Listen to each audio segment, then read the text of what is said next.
2024 में होने वाले लोकसभा चुनाव से पहले इस साल देश के 9 राज्यों में विधानसभा के चुनाव होने हैं। इस बीच 14 फरवरी यानी वैलेंटाइन डे पर एनिमल वेलफेयर बोर्ड ने काऊ हक डे मनाने की अपील की। बोर्ड की अपील के बाद देश की सियासी आबोहवा में दबे पांव गोमाता की एंट्री हो गई है। विपक्ष एनिमल वेलफेयर बोर्ड के फैसले को सरकार के पाखंड के तौर पर देखता है। उसको लगता है कि इस अपील के पीछे बोर्ड की कोई सोच नहीं, बल्कि राजनीतिक आकाओं से मिला आदेश है। मुझे लगता है कि ये सब मूलभूत जो मुद्दे हैं हमारे, उसको तोड़ के उन्होंने दूसरी जगह पे डाइवर्ट करने का ये काम कर रहे हैं। काऊ हगिंग करने के लिए हम तो किसान परिवार से आते हैं, हमें एक दिन नहीं, हम हमेशा मिलते हैं तो हमारे काऊ को हक करते हैं। तो इस तरह से डाइवर्ट करके विषय ये अच्छा नहीं होगा। महंगाई, बेरोजगारी, अदानी का इश्यू है, इन सबको एड्रेस करना जरूरी है। देखिए, ये भी देश का जो मुद्दा है, अभी अदानी का मुद्दा है, फ्यूल प्राइस का मुद्दा है, एसेंशियल कमोडिटी का भाव का मुद्दा है। इस सबको डाइवर्ट करने के लिए वो लोग ऐसे करते हैं। आप देखेंगे जब भी देश में कोई बड़ा मुद्दा होता है, वो या स्यूडो हिंदुइज्म, स्यूडो पैट्रियटिज्म का मुद्दा लेके आता है। ये पूरा अभी जो बर्निंग इश्यूज है उससे नजर घुमाने के लिए ये सब कर रहा है।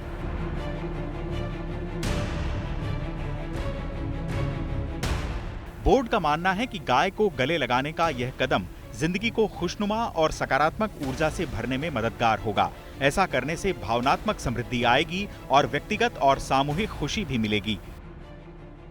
गाय को लेकर हो रही इस बहस के केंद्र में राजनीति भी है, आस्था भी, और साथ ही विज्ञान का घालमेल भी जुड़ गया है। ये 14 फरवरी को जो आदेश हुआ है वो बहुत अच्छा आदेश है, क्योंकि ये भूमि कर्म भूमि है। प्यार की भूमि के साथ साथ ये कर्म की भी भूमि है। ये मातृ देवो भव, पितृ देवो भव, सबसे श्रेष्ठ माता गाय है। तो हम सब लोग, मैं निवेदन करता हूँ उत्तर प्रदेश के समस्त जनता से कि 14 फरवरी को वो गाय माता को प्रणाम करें और गाय को गले लगाकर नतमस्तक होने का काम करें।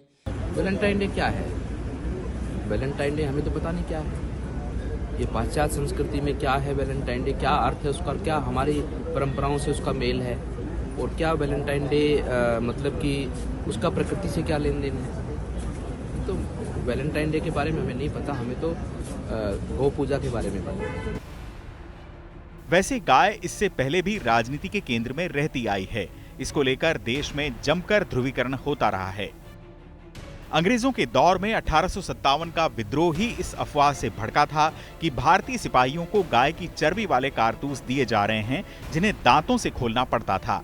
1966 में साधु संतों ने गोहत्या को अपराध घोषित करने की मांग को लेकर इंदिरा गांधी सरकार पर दबाव बनाया और रायसीना हिल की घेराबंदी की। इस पर हुई कार्रवाई में काफी खून खराबा हुआ था। गाय ने भारतीय राजनीति की सोच को इतना प्रभावित किया कि इस विषय पर राजनीतिक विमर्श कभी फीका नहीं पड़ा।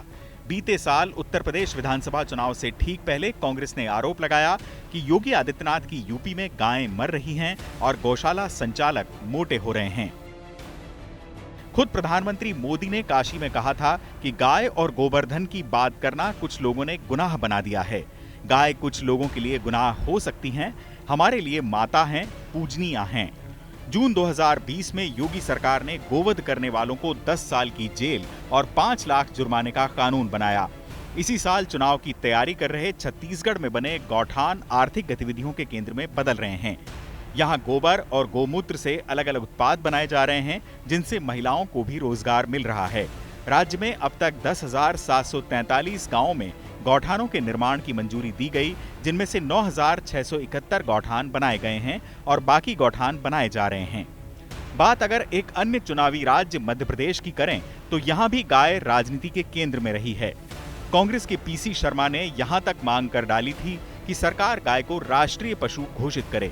उधर बात कर्नाटक की करें तो सरकार ने पिछली दीपावली पर गोपूजन करने का निर्देश दे डाला। सरकारी निर्देश में कहा गया कि राज्य के सभी मंदिरों में गाय की पूजा होनी चाहिए, ताकि लोग सनातन धर्म के रीति रिवाजों को न भूलें। गौ पूजा के दौरान गायों को स्नान कराया जाए, मंदिरों में सिंदूर, हल्दी और फूलों से सजाया जाए और चावल, गुड़ और केले खिलाए जाएं। बात साफ है कि चुनावी मौसम में गाय राजनीतिक कामधेनु बनाई जा रही है। चुनाव आज तक।